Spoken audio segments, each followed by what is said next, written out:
আমরা ডাকসু নির্বাচনের সময় আমাদের যে ইস্তেহার ছিল সেখানে আমরা বলেছিলাম সবাই ডাকসু নির্বাচনকে আমরা একাডেমিক ক্যালেন্ডার মুক্ত করতে চাই এবং সেই আলোকে আজকে আমাদের যে কার্যনির্বাহী সভা হয়েছে সেখানে প্রথম এজেন্ডায় ছিল ডাকসু নির্বাচনকে একাডেমিক ক্যালেন্ডার মুক্ত করা। তো আজকে আমাদের ডাকসু সভাপতি বিশ্ববিদ্যালয়ের VC professor doctor Niaz Ahmed Khan sir সহ স্যার সবাই উপস্থিত ছিল এবং আমাদের 28 জন কার্যনির্বাহী সদস্যদের সবাই একমত হয়েছে ডাকসু নির্বাচন বিশ্ববিদ্যালয়ের একাডেমিক ক্যালেন্ডার মুক্ত হবে। নির্ধারিত সময়ে আগামী যে ডাকসু সেই ডাকসু নির্বাচনের তাফসীর ঘোষণা হবে এবং নির্ধারিত সময় নির্বাচন হবে এবং প্রতি বছর এই ডাকসু নির্বাচনটা চলতে থাকবে। আমাদের যেভাবে সেমিস্টার ফাইনাল হয়, আমাদের যেভাবে রেগুলার একাডেমিক অ্যাক্টিভিটি হয়, একইভাবে বিশ্ববিদ্যালয়ের একাডেমিক ক্যালেন্ডারে ডাকসু নির্বাচনকে যুক্ত করা হবে এবং এটার জন্য বিশ্ববিদ্যালয়ের যে সিন্ডিকেট আছে সেখানে উত্থাপন করা হবে এবং সেটা সেখানে পাস হবে ইনশাআল্লাহ। তো আমরা আশা করছি এটা একটা ঐতিহাসিক একটি সিদ্ধান্ত। আমরা আগামী বাংলাদেশে ইনশাআল্লাহ প্রতি বছর প্রতি ক্যাম্পাসে ঢাকা বিশ্ববিদ্যালয় দিয়ে এই যাত্রাটা শুরু হবে। প্রতিটি ক্যাম্পাসে ছাত্র সংসদ নির্বাচনের মাধ্যমে শিক্ষার্থীদের নির্বাচিত প্রতিনিধিরা এই ক্যাম্পাসে নেতৃত্ব দিবে। আর দ্বিতীয়ত আমরা দেখতে পাই গত 16 বছরে খুনি হাসিনা তার ফ্যাসিবাদের মাধ্যমে বাংলাদেশে একটা অকার্যকর রাষ্ট্র হিসেবে তৈরি করেছিল।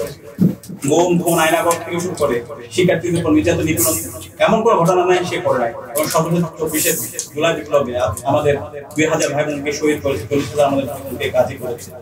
এই গণহত্যাকারী খুনি হাসিনাকে সে তার শুরু থেকে তার শাসনটা ছিল অবৈধ। সেই খুনি হাসিনাকে 2019 সালের ডাকসুতে তাকে আজীবন সদস্য হিসেবে একটা প্রস্তাবনা তখন দিয়েছিল, কিন্তু ডাকসুর যে গঠনতন্ত্র সেই গঠনতন্ত্রে কাউকে আজীবন সদস্য বানানো সেটা কোনো ইখতিয়ার নাই, এটা সম্পূর্ণ একটা অবৈধ এবং অগণতান্ত্রিক। তো ওই সময় একটা রেজুলেশন হয়েছিল এবং সেই রেজুলেশনটা আজকে ডাকসুতে আমরা যারা আমাদের কার্যনির্বাহী সদস্য আছে সবাই সর্বসম্মতিক্রমে সেই রেজুলেশন, এই যে একটা অবৈধ রেজুলেশন ছিল সেটা এই ব্যাপারে সবাই একমত হয়েছে এবং সেটাকে বাতিল করা হয়েছে এবং এই ফ্যাসিস্ট খুনি হাসিনা তার বিচারে স্বাধীন বাংলাদেশে হবে, তাকে বাংলাদেশে নিয়ে আসতে হবে, তার সকল দোষরদেরকে বাংলাদেশে নিয়ে আসতে হবে, সবাইকে স্বাধীন বাংলাদেশে বিচার আওতায় নিয়ে আসতে হবে এবং এই খুনি হাসিনা যে করেছে, যে আইনা তৈরি করেছে, যে গুম খুন করেছে, তার সকল দোষরদেরকে বিচার আওতায় নিয়ে এসে তাদের প্রত্যেকে ফাঁসিতে ঝোলাতে হবে এবং সেই দাবি আজকে আমরা ডাকসুর পক্ষ থেকে করছি। এবং একই সাথে আমাদের দীর্ঘদিনের দাবি শিক্ষক মূল্যায়ন, এটা আজকে আমাদের ঢাকা বিশ্ববিদ্যালয়ের সকল শিক্ষার্থীদের দাবি।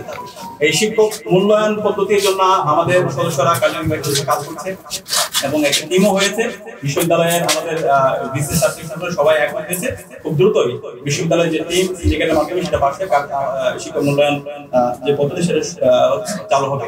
একই সাথে মাতৃত্বকালীন ছুটি, মাতৃত্বকালীন ছুটি থেকে শুরু করে যেগুলো মৌলিক যে বিষয়গুলো ছিল সেগুলো খুব দ্রুত বাস্তবায়ন হবে। তো সব মিলিয়ে আজকের যে সিদ্ধান্তগুলো হয়েছে সেগুলো ফর্মালি আমরা প্রেস রিলিজের মাধ্যমে আপনাদেরকে জানিয়ে দেবো এবং আমাদের আজকে এবং আগামীকাল দুদিনব্যাপী ক্যাম্পাসের সর্বস্তরের শিক্ষার্থীদেরকে নিয়ে খুনি হাসিনা এবং তার সকল দোষরদের বিচারের দাবিতে আমাদের বিক্ষোভ আছে এবং সারা ক্যাম্পাসের 13টা পয়েন্টে বিশ্ববিদ্যালয়ের শিক্ষার্থীরা অবস্থান দিবে এবং আগামীকাল সকাল থেকে ক্যাম্পাসে অবস্থান নিব।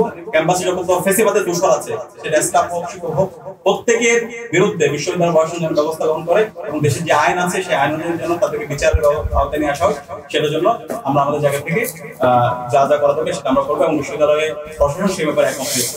তো আজকের আয়োজনে সাংবাদিক বন্ধুগণ আসার জন্য আপনাদেরকে আন্তরিক ধন্যবাদ জানিয়ে এবং আমাদের পরবর্তী যে মিছিল আছে সেই মিছিলে আপনাদের আন্তরিক সহযোগিতা কামনা করে আমি আমার কথা